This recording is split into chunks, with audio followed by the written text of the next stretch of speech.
సింగరేణి ప్రాంతంలో సింగరేణిలో జరుగుతున్న దోపిడీ ఏదైతే ఉన్నదో ఈ దోపిడీలో ముఖ్యంగా కాంగ్రెస్ బీజేపీ కలిసి పనిచేస్తూ ఉన్నాయి కాబట్టి వారిని నిరోధించడానికి సిపిఐ కలిసి వస్తే వారిని కూడా కలుపుకున్నాం.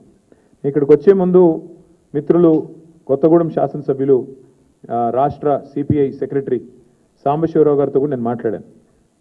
కొత్తగూడెంలో కూడా ఇది హంగ్ వచ్చింది. అక్కడ కూడా సిపిఐకి 25 ఏదో వచ్చినట్టున్నాయి, మాకు 9ో 10ో వచ్చినట్టున్నాయి. కాబట్టి నేను వారికైతే ఓపెన్ ఆఫర్ ఇచ్చినాను. సింగరేణిలో జరుగుతున్న కుంభకోణాలు, సింగరేణిలో జరుగుతున్న దుర్మార్గాలు, అరాచకాలకు అడ్డుకట్ట వేయాలి అంటే డెఫినెట్గా మేము మీతో కలిసి వస్తాము. కాంగ్రెస్ బీజేపీని అడ్డుకోవాల్సిన అవసరం ఉంది. ఎందుకంటే ఈ రెండు చోట్ల కూడా అక్కడ 51% వాటా సింగరేణిలో రాష్ట్ర ప్రభుత్వానికి ఉంది, కాంగ్రెస్ ప్రభుత్వం ఇక్కడ ఉన్నది. 49% వాటా కేంద్ర ప్రభుత్వానికి ఉంది, బీజేపీకి అందులో భాగస్వామ్యం ఉంది. ఇన్ని అక్రమాలు జరుగుతున్నాయని చెప్పి మేము గొంతెత్తి ధర్నాలు చేసి క్షేత్రంలో ఘోషించి ప్రెస్ మీట్లు పెట్టి గవర్నర్ని కలిసి ఇంత హంగామా చేస్తే మరి ఇంతవరకు అటు కాంగ్రెస్ చప్పుడు చేయదు, ఇటు బీజేపీ చప్పుడు చేయదు.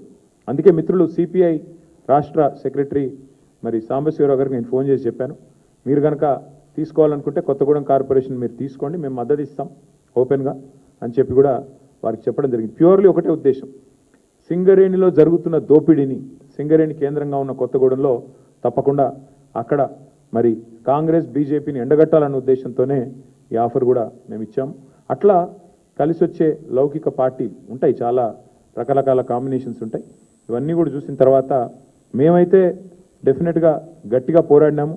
గట్టిగా క్షేత్రస్థాయిలో మా నాయకులు మా కార్యకర్తలు కూడా బలంగా కొట్లాడారు. మంచి భవిష్యత్తు ఉంది అనడానికి.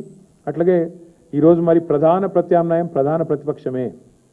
ఈ రాష్ట్రంలో కాంగ్రెస్తో పోరాడగలిగిన శక్తి, కాంగ్రెస్ను గద్దెదించే శక్తి, బీజేపీని నిరోధించే శక్తి ఖచ్చితంగా బీఆర్ఎస్కు మాత్రమే ఉంది అని మొన్న పల్లెల్లో జరిగిన ఎన్నికలు, ఇవాళ పట్టణంలో జరిగిన ఎన్నికలు తేల్చి చెప్పాయి. పల్లెల్లో 4000 పైచిలకు సర్పంచులు గెలిపించారు ప్రజలు.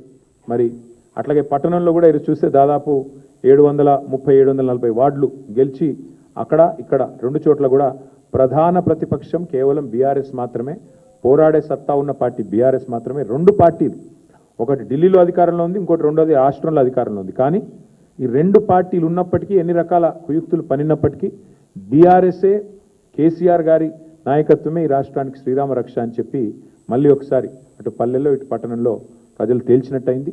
మరి ఇదే ఉత్సాహంతో రేపు హైదరాబాద్ కార్పొరేషన్ కానీ, మిగతా కార్పొరేషన్ వరంగల్, ఖమ్మం కానీ, అట్లాగే జిల్లా పరిషత్ ఎన్నికలు పెడితే వాటిలో కానీ ఇదే ఉత్సాహంతో ముందుకు పోతాం.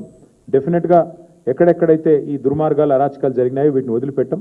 అవసరమైతే వాటి మీద న్యాయ పోరాటం చేయడం, వాటి మీద ఇంకా ఎట్లాంటి వ్యూహాలు అవలంబించాలో అవన్నీ కూడా పార్టీలో చర్చించి నిర్ణయం తీసుకుంటాం. కానీ మళ్ళొకసారి మా కార్యకర్తలకి, నాయకులకి, మాకు సపోర్ట్ చేసిన ప్రజలకి, మాకు ఓటేసిన ప్రజలకి చాలా స్వల్పమైన తేడాతో ఓడిపోయాం. కొన్ని చోట్ల 1 ఓటుతో 1/2 ఓటుతో ఇట్లా రకరకాలుగా జరిగినాయి. అక్కడ కూడా ఓడిపోయిన వాళ్ళు కూడా ఎవరు నిరాశ పడవద్దని, బేజారు కావద్దని చెప్పి కూడా వారికి కూడా విజ్ఞప్తి చేస్తూ మీకు కూడా మళ్ళొకసారి ధన్యవాదాలు.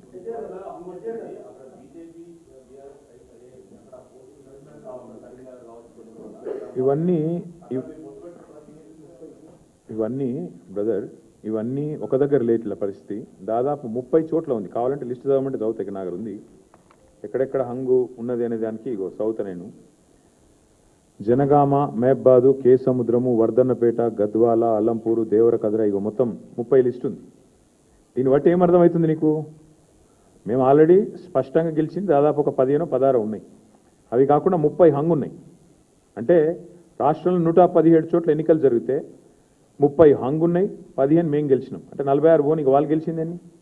కాబట్టి నేనేమంటున్నా అంటే ఇక్కడ ఏ వైఖరి అవలంబించాలి, మా పెద్దలు, మా పార్టీ అధ్యక్షులు కేసీఆర్ గారితో కూడా మాట్లాడతాం. అట్లే స్థానిక నాయకత్వం మనోభావాలు కూడా మేము, ఎందుకంటే స్థానిక ఎన్నిక, స్థానిక నాయకుల మనోభావాలు, స్థానికంగా ఏం పరిస్థితులు ఉన్నాయి కూడా బేరీ చేసుకున్నాక నిర్ణయం తీసుకుంటాం. ఇంకా 2 డేస్ టైం ఉంది కాబట్టి ఆలోచించి నిర్ణయం తీసుకుంటాము.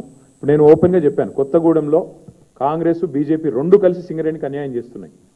ఇందులో వేరే ఉద్దేశం ఏం లేదు, మాకు రాజకీయపరమైన ఉద్దేశం, ఎజెండా ఏం లేదు. సింగరేణిని రెండు జాతీయ పార్టీలు గొంతు కోస్తున్నాయి. ఇవాళ కాంగ్రెస్ దోపిడీ చేస్తుంటే బీజేపీ ఎందుకు మౌనంగా ఉంటుందని మేము అడుగుతున్నాము. ఆధారాలతో ఆధార సహితంగా మేము స్పష్టంగా కుంభకోణం జరిగిందని బయటపెడితే ఎందుకు బీజేపీ ఉపేక్షిస్తున్నది? ఎందుకు రేవంత్ రెడ్డిని కాపాడుతున్నది? రేవంత్ రెడ్డి బావమరిదే కింగ్ పిన్గా ఇంత పెద్ద కుంభకోణం నడుస్తుంటే భారతీయ జనతా పార్టీ ప్రభుత్వం ఎందుకు అడ్డుకుంటున్నది, ఎందుకు అడ్డుకోలేకపోతున్నది, ఎందుకు కాపాడుతున్నది కాంగ్రెస్ అరాచకాలని అనేది మా ప్రధాన ప్రశ్న. అందుకే సిపిఐ నాయకత్వానికి నేను అందుకే ఓపెన్గా చెప్తా ఉన్నా, ఇలాంటి ప్రత్యేకమైన పరిస్థితులు ఉంటాయి అక్కడక్కడ. దాన్ని బట్టి మరి మా పెద్దలతో చర్చించి పార్టీలో చర్చించిన తర్వాత స్థానిక నాయకత్వ మనోభావాలు దృష్టిలో పెట్టుకుని నిర్ణయం తీసుకుంటాం.